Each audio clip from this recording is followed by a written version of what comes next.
자, 이제 7번 왔습니다. 7번. 다음 부동산 투자 위험과 수익에 관한 설명이다.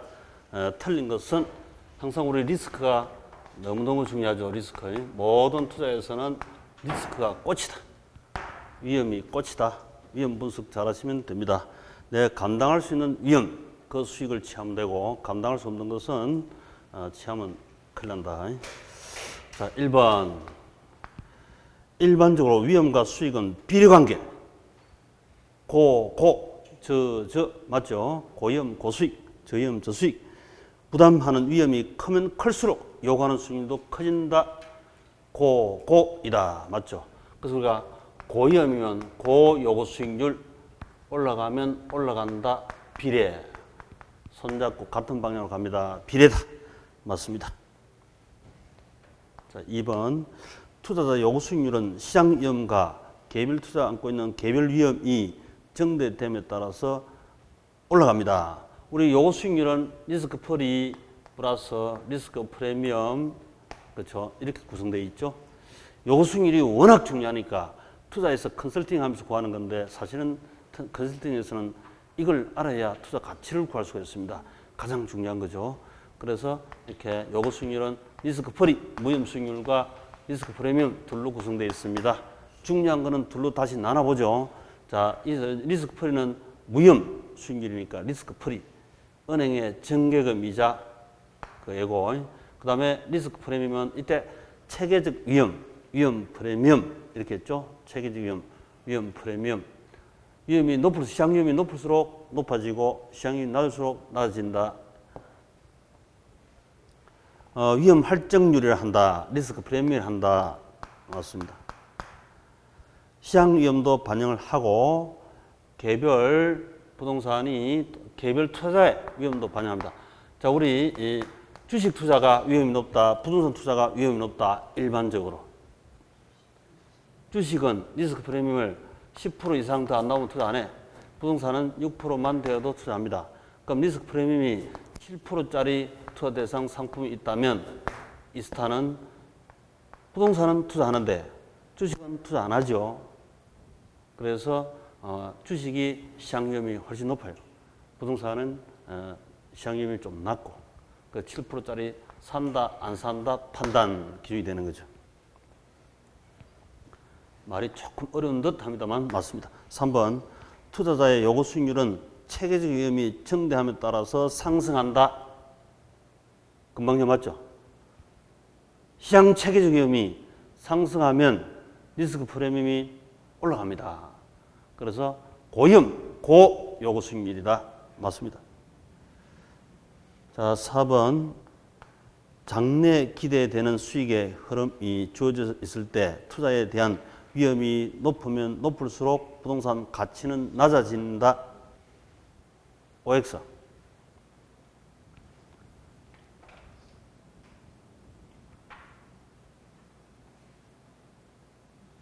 위험이 높아지면 투자 가치는 낮아지죠. 그렇지. 다른 모든 것이 일정할 때 위험이 높아지면 요구 수익률 할인율은 분모이기 때문에 수학에서는 반대입니다. 반대. 투자 가치는 낮아집니다. 우리 이 38선 주변 접경 지역에 핵 위험, 장사포 위험이 높아지면 땅 가치가 올라갑니까? 내려갑니까?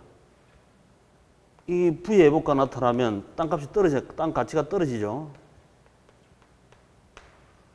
낮아지면 접경 지역 땅 가치가 올라가야지. 가치는 좋은 거, 위험은 일단 피하고자 하는 것.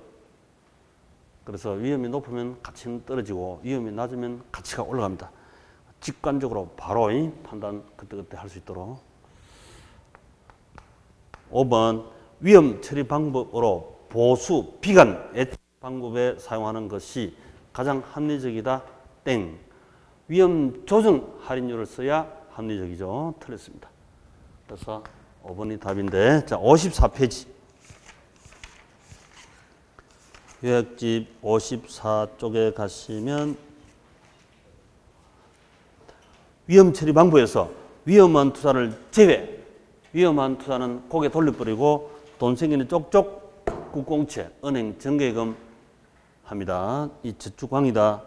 투자왕은 안 된다 이랬죠. 보수 비관 예측 방법은 수익은 가능한 낮게, 비용은 가능한 높게 예측해서 투자하면 평생 가도 땅 한 평 못 산다 했죠.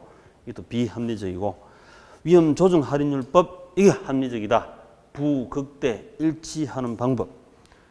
요구 수익률을 이렇게 쓰는 거죠. 요구 수익률이 그 할인율. 위험이 크면 할인율을 높게 조정하고 위험이 적으면 할인율을 낮게 조정한다. 그래서 비례 관계. 그다음 따라서 위험이 커지면 할인율이 커지므로 투자 가치는 낮아지고 그 할인율 요구 수익률은 분모입니다. 분모.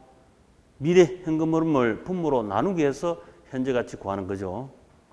단 개수는 곱하기 개수로 만들어 놨기 때문에 그 현가 개수는 곱해서 구합니다만은 위험이 작아지면 할인율이 작아서 투자 가치가 높게 나타나죠. 반비례. 위험과 투자 가치는 반비례입니다.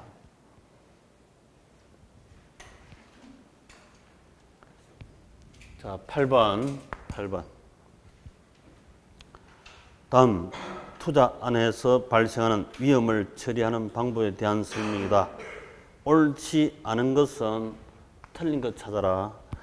보수 비관 예측 방법은 투자 대상 부동산 미래 기대 수익은 가능한 낮게 예측하고 비용은 가능한 높게 예측해서 결정하는 것이다. 1번이 틀렸습니다. 1번이 답. 그 다음 2번. 위험한 투자를 제외시키는 방법을 위해서 얻을 수 있는 수익은 무위험률밖에 없다. 위험한 투자는 제외하면 얻어서 먹을 수 있는 것은 리스크프리 이거밖에 없죠. 리스크프리. 무위험률, 은행의 정기금이자 2% 이거밖에 없다 이 말이지. 맞습니다.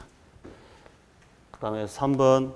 위험 조정 할인율을 사용하는 방법은 미래 수익을 현재 가치로 할인할 때 위험한 투자 아닐수록 높은 할인율을 적용하는 방법으로 가장 합리적인 위험 처리 방법이다. 고위험이면 고요구 수익률을 할인해야 된다. 맞습니다.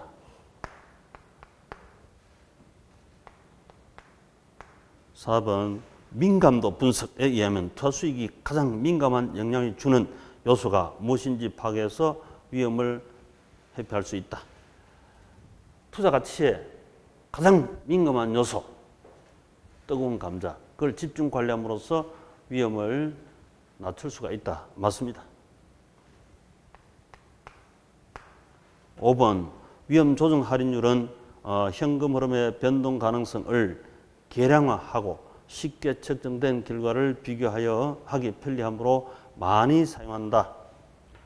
위험 조정 할인율, 이 계량하기가 쉬운 게 부동산하고 주식하고 둘 중에 계량화하기 쉬운 거는 뭘까요? 주식이 더 계량하기 쉽습니다. 주식은 우리 오늘의 주가에서 수익률이 몇 프로 올라가고 내려가고 다 나오잖아요. 코스닥, 코스피, 또 삼부시장 등등된 건 다 나옵니다. 그래서 자동으로 시뮬레이션 계량이 다 된다고요. 그러니까 부동산은 그렇게 안 되죠. 근데 계량화하면 요구 수익률을 금방금방 찾을 수가 있지. 쉽습니다. 계량화 되면 쉽게 구할 수 있다. 그런 정도 차원에서만 멈춰 버리시면 됩니다. 자, 요건 우리 금방 앞에서 봤고, 그럼 9번. 자, 9번. 부동산 마케팅 전략 크게 세 가지 구분한다.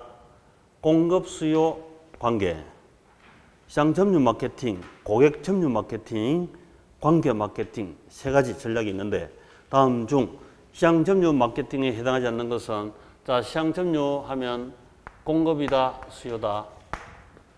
공급 중시, 시장 점유 마케팅, 공급 곡선 여기 반짝 떠올라서 바로 확인하시면 되죠. 자, 1번. 범죄 발생을 막기 위해서 아파트 단지 내에 CCTV를 설치했다.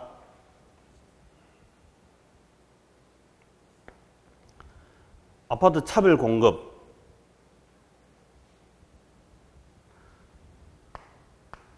2번 아파트 단지 자연미를 살리기 위해서 호수를 만들고 울창한 나무도 가꿨다. 이거 다 제품 차별 공급입니다. 이게 이제 프로덕트에 생각해서 프로덕트. 제품 차별 공급. 우리 아파트는 이렇게 좋거든요 하면서 공원형 아파트입니다. 주차장 지하화했습니다. 펜트하우스 있습니다. 1층 없이 1층 피로티만 설정하고 2층부터 올라갑니다. 뭐 등등 있잖아요. 그 다음에 3번 유사 특성을 가진 소비자를 세분화하고 상품 판매 지향점을 분명히 하이할 필요가 있다. 이거 STP 있죠. STP. 공급 중시입니다. 공급 중시. STP도 역시 공급 중시이고. 4번 소비자 구매 의사결정 과정. 이거는 벌써 수요죠. 수요. 공급이 아니고 수요 측면입니다. 땡 틀렸고. 각 단계 소비자와 심리적 접점을 마련하고 전달되는 메시지 톤을 강조 조절하여 마케팅 효과를 극대화하는 것. 이건 아이다스입니다. 아이다스. 아이다스 원리이기 때문에 이건 수요다. 수요. 수요. 두 번째 수요. 고객 점유 마케팅에 들어가는 거다. 그래서 공급 중시 아니다. 틀렸다. 5번 아파트 분양을 원활히 진행하기 위해서 분양 대행사, 기업 공인중개사, 개공사, 입주자, 대출기관 연결해서 유통 과정을 확보한다. 이거는 플레이스죠. 플레이서. 직접 유통, 간접 유통. 플레이서는 우리 사피지. 사피 믹스 속에 들어갑니다. 그래서 이거는 공급 중시 맞습니다.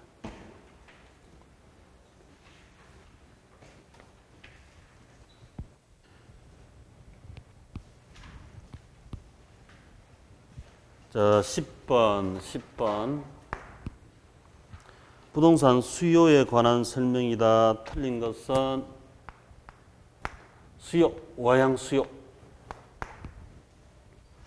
수요 곡선이 우하향하는 것은 임대료가 상승하게 되면 대체효과, 소득가에 의해서 수요량이 그만큼 감소한다.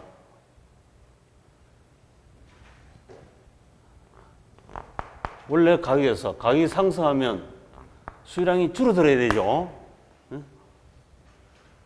그래서 그만큼 늘어난다, 줄어든다 이래야지. 틀렸습니다.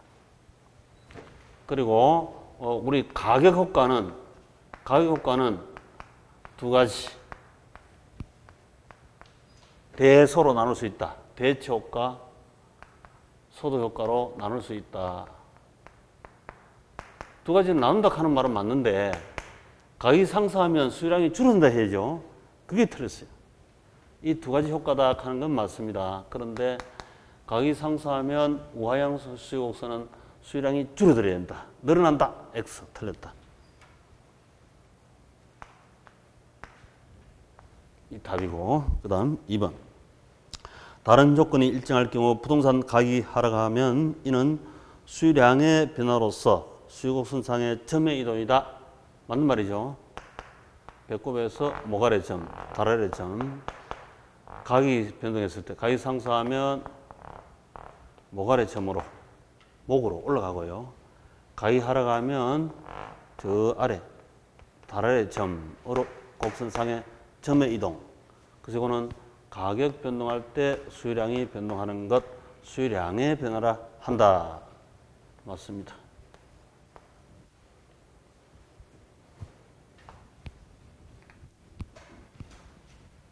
(3번) 용도상 대체관계에 있는 부동산 가격 상승. 대체관계, 보완관계, 관계를 분명히 밝히려 했죠. 자, 대체관계 가격이 상승하면 그걸 안 사고 이걸 사는 거죠. 그래서 대상부동 수요는 증가한다. 맞는 말이지. 자, 대체관계가 가격이 비싸면 그놈 안 사죠. 당연 요놈 수요 증가합니다. 맞습니다. 4번 주택에 대한 수요가 본원적 수요라면 택지에 대한 수요는 파생 수요다. 맞는 말이죠. 아파트에 대한 수요가 보는 수요입니다. 그런데 보는 수요를 증가하게 되면 건설회사가 택지, 건축비, 생산 요소인 파생 수요가 증가하는 거죠. 파생 수요도 증가합니다. 맞습니다. 행복이란 수요가 증가하니까 행복의 구성 요소인 돈이 많을수록 좀 더 편리하더라 이래서 돈에 대한 파생 수요가 증가하잖아요. 돈에 대한 파생 수요가 증가하니까 돈 벌기 위해서 공인중개사 공부를 많이 한다, 적게 한다. 공인중개사 합격해야 되겠대. 그럼 공인중개사 공부도 파생 수요죠.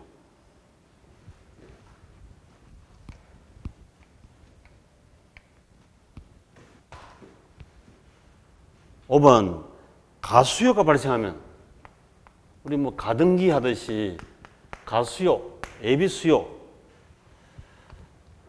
3년 후에 전원주택을 짓고 싶은데 그때 땅값이 너무 비쌀 것 같아요. 지금 미리 사자. 가수요, 예비수요. 가수요가 발생하면 현재 가격 수준에서 지속적인 가격 상승 기대 3년 후에 땅값이 너무 상승해서 하니까 미리 사자. 그게 가수요. 맞는 말이죠. 수요 증가함으로 수요 곡선의 우측 이동을 가져옵니다. 30년 후에 땅값 상승 예상돼서 지금 미리 산다. 그건 투기 수요락합니다. 가수요가 너무 지나치면 투기 수요락합니다. 투기 수요.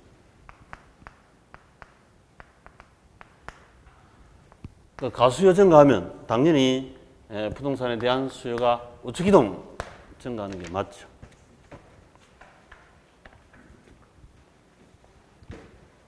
그래서 우리 수요 전체에 대한 정리 14페이지. 자, 요약집 14페이지.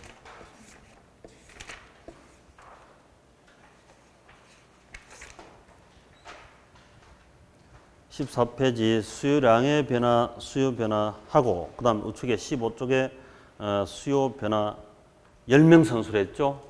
그 10명 선수 대체재 가격, 보완재 가격, 가격 예상, 금방 우리 가격 예상 가수요도 봤고요. 그 다음에 이자율, 세금, 그 다음 대부, 은행에서 말불 좀 많이 삽니다. 정부 규제 많이 하면 수요 감소합니다. 그 다음 8번 선수, 소득, 9번 선수, 선호, 10번 선수, 인구, 수요만 영향을 주는 것. 3, 4, 3 전법으로 한다. 이렇게 보시죠. 그래서 그 동사이든 다 마찬가지. 1, 2, 3번 선수는 수요가 우측으로 증가하면 공급은 좌측으로 감소하는 것이고 4번, 5번, 6번, 7번 선수는 수요가 증가하면 공급도 증가, 같은 방향 움직이고 8번, 9번, 10번 선수는 소득, 선호, 인구는 수요만 영향을 주는 것이고 그 다음에 생산요소, 생산기술, 공급자 수는 공급만 영향을 주는 것이다. 이렇게 구분이 되었습니다. 자, 여기서도 무조건 시험 나오니까 자, 여기 하나하나 따로 떼가지고 이렇게 시험도 잘 나옵니다. 그죠? 한 개 한 개씩 시험 잘 나오기도 한다. 여러 문제 관계되어 있습니다. 여러 문제가 그 속에 들어앉았다.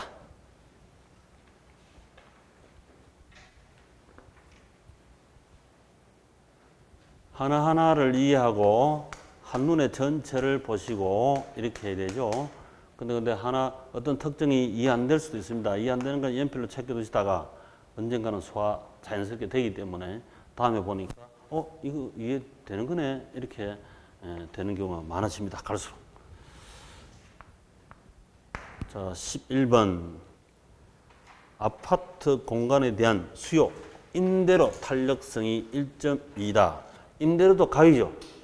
가격 탄력성이 1.2이고 그러면 1.2 쭉 분 나눠서 분모, 분자 결과치가 1.2다. 이렇게 됐지. 소득 탄력성이 0.5다. 탄력성은 분, 모, 분자 관계니까. 아파트 가격이 임대료가 10% 상승, 여기 10% 상승. 그러면 12% 하락 되죠. 당연히. 요거 나누기는 반대로 하면 곱하기 합니까? 10% 곱하기 1.2배 하면 12%. 당년 수요가 감소. 그 다음 소득이 얼마인지 모르겠네. 아파트 수요량은 종전과 변함이 없다. 이 시장 자체에서 종전과 불변 똑같아요. 똑같아. 일정하대. 그러면 제가 12% 감소했으면 얘는 12% 증가해주면 되지. 네가 12% 까먹었으면 내가 15% 증가하면 쌤 같은 거지. 시장 전체 파는 불변이다. 자, 그러면 이게 바이니까 소득이 얼마 증가 감소했을까? 반틈이 12%니까. 자, 이거 분모 구하려면 어떻게 한다 했죠? 집 나간 엄마 찾아오려면 어떻게 한다?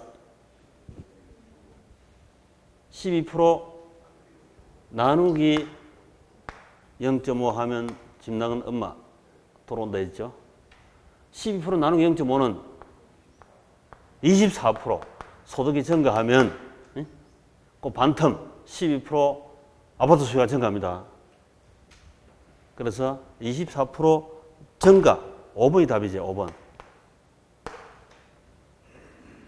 자, 여기 이제 조금 어려운 스타일인데 그래도 한 30초 정도 안에서 풀 수는 있을 겁니다. 응? 하여튼 계산형은 초읽기로 들어가시기 바랍니다. 초읽기 빨리 풀어야 돼. 빨리 풀어. 후닥닥 풀어. 그 무슨 공식이 뭐 있습니까? 그냥 탄력성은 원래 그렇게 하는 거니까 분모 분자 관계 그 결과치가 나오는 거니까 이거 찾아라 저거 찾아라 이런 식으로 시험이 계속 출제잖아요. 그죠? 그래서 계산형은 초읽기로 풀으시라.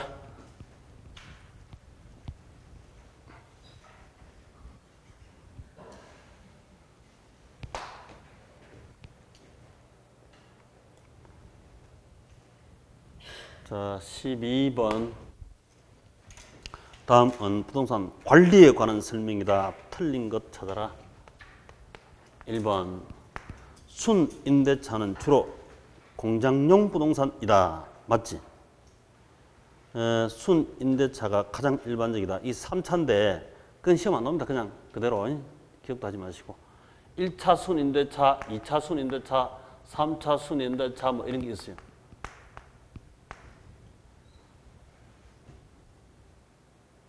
우리 순임대료 더하기 필요 재경비 이렇게 하면 이게 우리 총임대차다 이렇게 늘상 공부를 했죠. 총임대차를 순임대차 필요 재경비 월세를 100만 원 받아가 70만 원 임대인 호주인이 챙기고 30만 원 뒤로 빠져나가는 돈이다 이랬습니다. 근데 공장 필요 재경비가 공장 사장이 잘 알지 임대인이 잘 모르기 때문에 주로 공장은 순임대차를 주로 합니다. 이랬습니다. 주거용은 나갈 필요 재경비가 빤하기 때문에 총임대차 이렇게 주로 하고, 그죠? 상가는 장사 잘 되면 더 내고 안 되면 덜 내니까 매출액의 비율 임대차 이걸 주로 많이 쓴다 했습니다.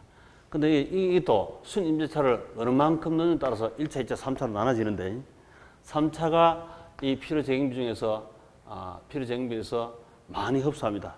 그러면 필요 경비 중에서 일로 올라오는 게 많기 때문에 사실은 3차 순임대차는 이게 80만 원 이렇게 더 올라간다 이 말이죠.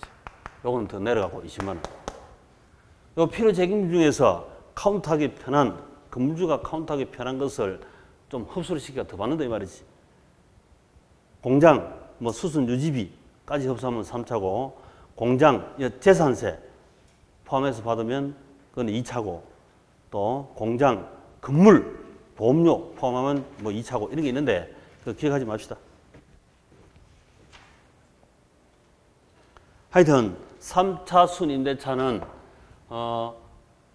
크니까 순임대료가 더 많이 받는 방법이에요. 더 많이 받아가 건물주가 건물 재산세 내고 건물 보험료 내고 또 여기에 대한 수선 유지비 건물주가 직접 부담하는 거니까 더 많이 받아야지 공장 사장한테.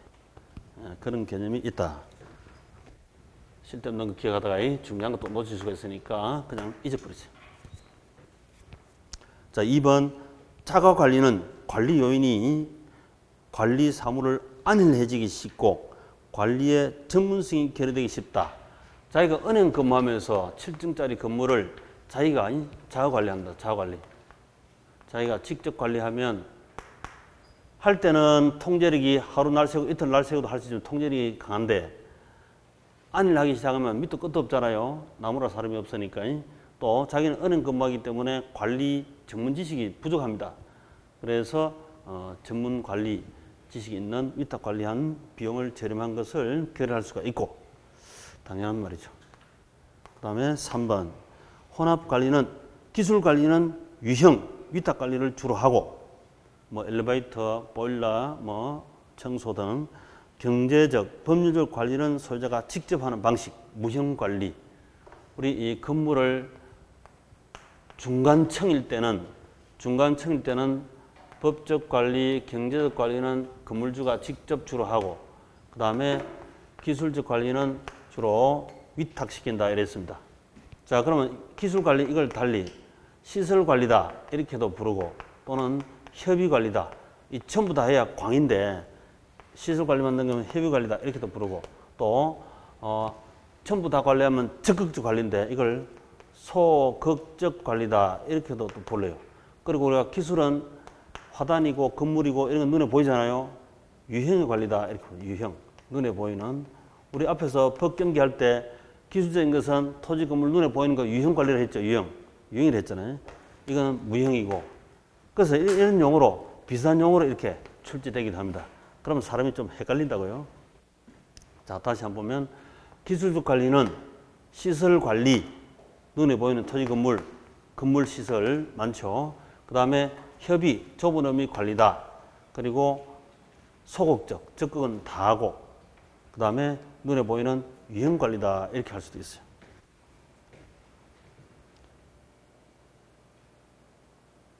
관리 우리 85페이지 한번 볼까요? 85페이지.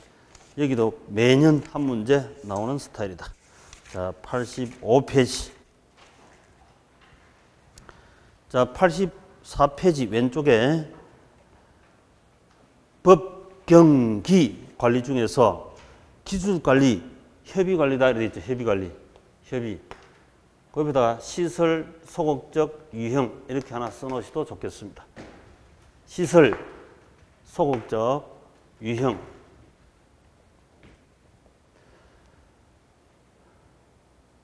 협의, 시설, 소극적, 유형. 그 다음에 자산, 경제관리이고 돈, 법률, 권리, 관리다 이렇게 눈에 보이지 않는 무형관리. 그 다음 그 밑에 관리 방식에 자가, 위탁, 혼합, 관리. 쉬운데 거의 매년 출제합니다. 우측에 임대차 활동, 주거, 총임대차, 상업, 비율, 임대차, 공장, 3차 순임대차 이렇게 있죠. 1차, 2차, 3차 그 구분 신경 끄시기 바랍니다.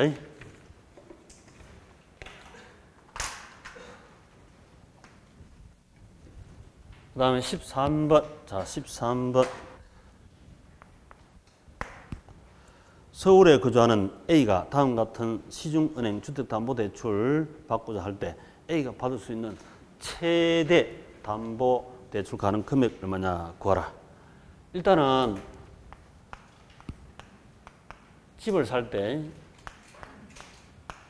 알다시피 우리 모기지론 이랬죠. 그죠? 모기지론. 론 이거 대출 받을 금액 최대한 얼마냐 이거 구하라 이 말이지. 그럼 은행에서 한국주택금융공사에서 대출하는 심사 기준이 있겠죠. 그거 들어가야 됩니다. 그죠? 그러면 이제 때론 막 신용이 낮으면 또 대출 안 해주기도 합니다. 그 심사 기준 중에서 다른 건 다 채워버리고 우리 이제 계산형으로서 은행이나 한국주택금융공사에서 LTV, DTI 두 가지 기준만 일단 테스트 해보자 이 말이지. LTV, DTI. LTV는 저당 비율, DTI는 연봉 기준. 근데 이 둘 중에서 요 놈을 항상 먼저 계산하고 그 다음에 간단하게 눈으로 LTV 이거는 확인만 하면 돼. 확인만. 그래서 DTI 계산 요게 바로 여기서 생명이다.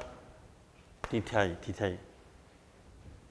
아직까지는 DTI고 내년엔 DSR 한다 했죠. 혼자 29회 시험 처음으로 아마 DSR 이게 나올 가능성이 아주 높습니다. 물론 아직도 이거 쓰고 있습니다. DSR 이걸 한번 첫 출제 가능성이 높으니까 우리 문제는 없지만 한번 풀어봐도 됩니다. 자, 일단 이걸 풀고 이 문제니까.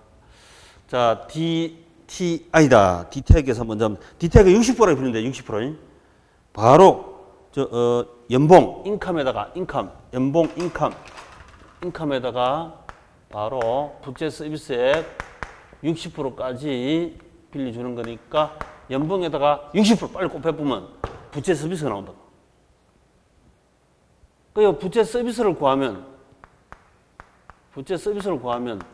저당 상수가 주어져 있으니까 저당 상수가 0.125 있습니까? 그러면 나눠보면 부채 금액이 바로 나온다고요. 저당 상수는 당연히 부채에다가 곱해야 되는 게 맞죠. 자산에 자본에 곱할 리가 없지. 자, 그러면 연봉 얼마다? 연봉 5천. 연봉 5천에다가 곱하기 60% 하면 5, 6, 30, 3천만 원이에요. 3천만 원. 3천만 원이 부채 서비스액인데 마지막 위에 주어보니까 사업자금 대출 연간 1천만 원 부채 서비스 갚는 게 있거든요. 그래서 부채 서비스 갚는 이거 빼고 2천만 원 전체가 3천만 원 원리금 갚을 수 있으니까 사업자금 대출 받아가지고 1천만 원 원리금 갚는 게 있거든. 그 빼고 그러면 2천만 원. 이게 이제 추가로 대출받을 수 있는 주택담보대출 여력 금액이라. 그 2천만 원이니까 0.125 나눠보면 되지 이렇게.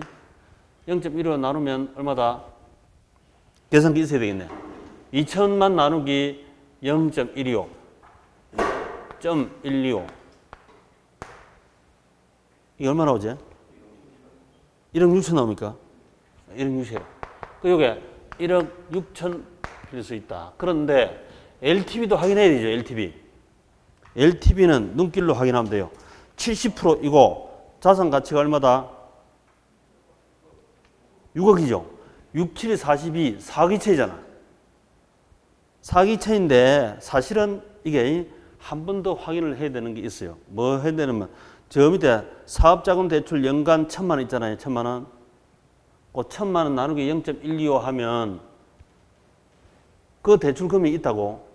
그 대출금 빼고 계산해야 돼. 그런데 이미 3천만 원 나누기 0.125 한 것보다도 이 금액이 워낙 크니까 이건 해당 안 됨.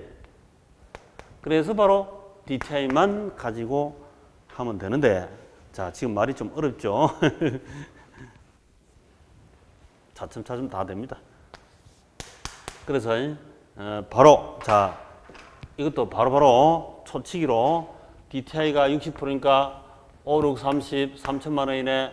1천만 원 미리 땡겨 쓰고 있으니까 빼고 2천만 원 나누기 0.125 하면 1억 6천. 약 한 20초 만에 계산했다 치고 눈길로 확인 너무 많다. 아니다. 그래서 1억 6천. 답은 1번 되겠죠. 1번.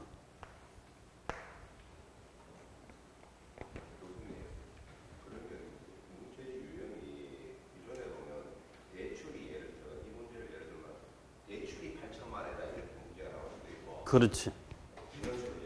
기존 대출에 부채 서비스액 1천만이다. 이렇게 해서 나오기도 하고. 그렇지. 자, 70페이지 한번 보세요. 70페이지. 그래서 쉬운 거는 아닌데 너무 또 쉽게 풀 수도 있습니다. 대체로 다 쉬워요. 스타일을 익혀놓으면 금방금방 풀립니다. 자, 70쪽에 가시면 LTV, DTI 저 상단에 나와 있습니다. LTV, DTI. 지금 이제 우리가 공부할 거는 이것 한번 봐야 되겠죠? DSR. DSR 같은 경우는 이제 총 부채 처음부터 따져. 이 집안에 이 가게, 이 가구의 자산, 부채, 자본이잖아요. 자산, 부채, 자본. 이 토탈, 총 부채를 다 고려한다. 이런 뜻인데 금방은 우리가 사업자금 대출 처음에 이것만 했잖아요. 이것만. 예? 이것만 확인했는데요. 총 부채를 다 따져내기라. 남편은 자동차 할부 취득해서 자동차 할부금도 부채입니까? 부채 아닙니까? 부채 맞죠? 여기에 원리금 1년간 감독 있잖아요. 그것도 있다면 이렇게 공제를 해야 되는 거야. 예? 또 엄마의 마이너스 통장, 엄마가 마이너스 통장 1억이 있대. 그것도 부채입니까? 부채 아닙니까? 마이너스 통장에 실제 마이너스는 3천만 원 되기도 한데 마이너스 통장 1억까지 빼내 쓸 수 있는데 3천만 원 있으면 3천만 원 부채겠죠. 근데 마이너스 통장 전부 다 잡을 수도 있습니다. 이게 1억 전부 다. 부채를 볼 때는 신용도 딸 때는 이걸 언제든지 1억을 쑥 빌려 쓸 수 있기 때문에. 또 아들이 카드 부채가 있다. 카드 부채. 또 아들, 딸들이 학자금 대출 받았던데 학자금 대출. 그것도 부채 아닙니까? 이런 거 등등 따져보니까 이 집안의 부채를 다 따져보면 집 잡혀갖고 빌릴 여력이 엄청 줄어들었죠. 이런 부채가 다 있다면 사실 못 빌리는 거고, 그 중에 이거 하나만 있거나 저거 하나만 있거나 주로 있을 수 있겠죠. 그렇게 해서 주택담보대출 금액이 확 줄어듭니다. 즉 여기에서 나오는 1년간 부채 서비스액이 있다고. 부채 서비스액. 그걸 여기다가 차감하고 계산하면 돼. 이게 DSR 자체 이게 영어가 데프트 서비스니까 이게 부채 서비스입니다. 부채 서비스 비율. 데프트 서비스 레시오. 부채 서비스액 비율이다. 그러니까 여기서는 결국 우리 여기서는 부채 서비스를 제대로 구하면 된다. 이렇게 생각하면 돼. 부채 서비스.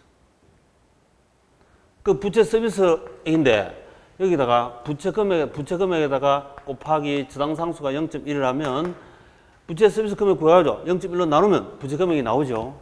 그렇지? 이렇게. 그래서 부채 서비스액을 이걸 제대로 구하면 답 나온다. 이렇게 생각하면 돼.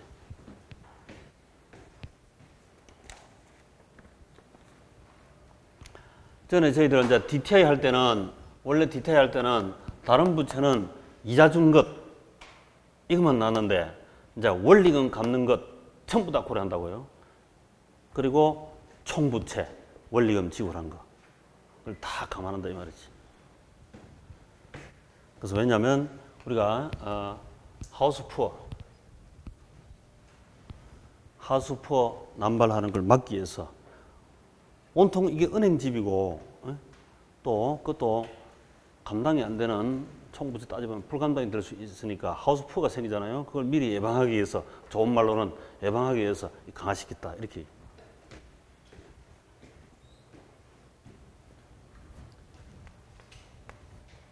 자 14번 다음 중 지가 고의 폐단에 속하지 않는 것은 옛날에 시험 나오기도 했습니다만 요즘 스타일은 별로 아닙니다. 자, 땅값이 비싸면 공공용지 확보가 어렵습니다. 당연하죠. 그 다음에 공장들이, 산업들이 산업 비용이 압박 요인이 됩니다. 그렇죠. 코스트가 비싸지. 땅 산 대로 이사 가야 되겠다. 이렇게. 직주 접근, 직주 분리입니다. 직주 분리. 가령 도심은 지가가 높고 외곽지은 지가가 싸거든요. 그러면 도심은 상업, 공장, 저 외곽에 싼 땅으로 주택 옮기는 직주 분리. 그 다음 과도한 조방적이 아니고 집약적이야. 땅값 비싸니까 건물이 자꾸 올라가는 게라. 집약적. 그것도 고쳐야 되고 3번, 4번 두 개 다 틀렸다. 토지 투기를 주장할 수 있다. 나중에 땅값 너무 많이 상승할 것 같으니까 가수요, 투기 수요 이런 게 증가한다 이 말이지.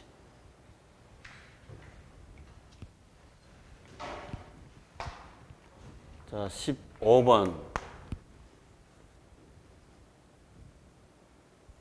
다음은 부동산 경기 변동에 관한 설명이다. 틀린 것은 X. 자, 마지막 문제 1번. 부동산 경기란 주로 건축 경기를 말한다. 주거용, 상업용, 공업용 부동산 경기 중에서도 가장 중심이 되는 것은 뭐다? 주거용. 맞죠? 상향시장은 부동산 전문 활동에 있어서 매도자 중시화 현상이 강조됩니다. 상향. 우리 봄, 여름, 가을, 겨울 했죠. 해, 복, 봄, 상향, 여름, 후퇴, 가을, 불황, 겨울이다.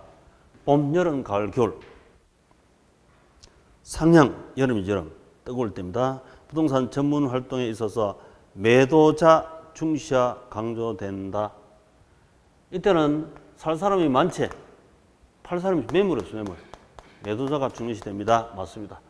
수요 공급에서 수요자는 많고 매도자가 적으니까 기빈이다. 기빈. 꼭 삶아야 한다. 그 다음 3번. 하향시장에서는 하향, 내리막이죠. 하향. 겨울이다. 겨울. 과거 거래 사례 가연 새로운 거래 활동에 있어 상한선이다. 자, 여기에 내리막이니까 직전 사례는 제일 좋은 상 맞죠? 상이다. 맞습니다. 그 다음 4번. 부동산 거미집 모형은 공급 곡선 기울기 절대값이 수요 곡선 기울기 절대값보다 클 때 수렴한다. 기울기 테스트인데요. 기울기 테스트. 수요 곡선 기울기 절대값이 공급 곡선 기울기 절대값보다 크다. 이 말은 당연히 밑변보다 이 높이가 훨씬 높다는 뜻이지. 수요 곡선이 가파르다는 뜻이죠. 공급 곡선이 완만하다는 뜻이다. 이거 말하면 돼. 이 말이 이런 뜻이다 하는 것만 아시면 발산.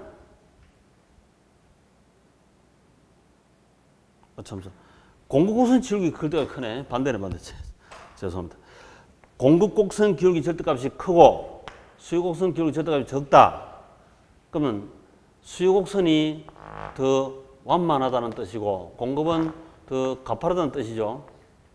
밑분분의 높이 이 기울기인데 절대값이니까 마이너스는 빼고 다 플러스만 비교하면 됩니다. 그러면 여기 보면 공급선이 밑분의 높이가 훨씬 크죠. 요거 1분의 요거는 3이고 요거는 1분의 1이다. 그러면 밑변 1분의 높이 1분의 1은 1인데 요거 밑변 1분의 높이 3 하면 3이잖아. 얘가 더 공급이 더 크지. 그 기울기가 더 공급선이 가파르다는 결론이니까 일반적으로 수요가 탄력적 완만하고 여자가 탄력적 완만하고 공급이 남자가 비탄력적이니까 안정 수렴형이다. 맞지? 맞습니다. 자, 5번. 부동산 거미집 모형을 주거용 부동산이 상업용, 공업용 부동산보다 더 강하게 나타난다. 이거 우리 거미집 모형은 가격에 더 민감하게 반응하는 부동산이 나타나는 거잖아요. 돈에 더 민감하는 것은 주거용입니까? 상업용, 공업용입니까?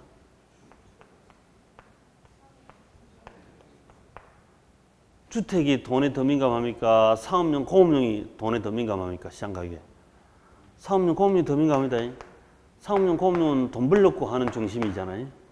근데 주거용은 비싸더라도 사랑하는 애축이 있으면 글로 입점하는 거고 또 아무리 싸더라도 가거에 뭔가 안 좋은 기억이 있으면 글로 선택 안 하죠. 그래서 주거용은 돈에 덜 민감하고 상업용, 공업용이 돈에 더 민감하다. 시장 가격에 더 민감하다. 그래서 상공회의소, 상업용, 공업용 부동산이 가격에 민감할 수밖에 없죠. 그래서 28번이 5번이 틀렸습니다. 자, 요거 나온 거미집 이론은 다음에 다시 또 상세히 한번 요약집으로 검토하도록 합시다. 자, 오늘 여기까지 고생 많았습니다.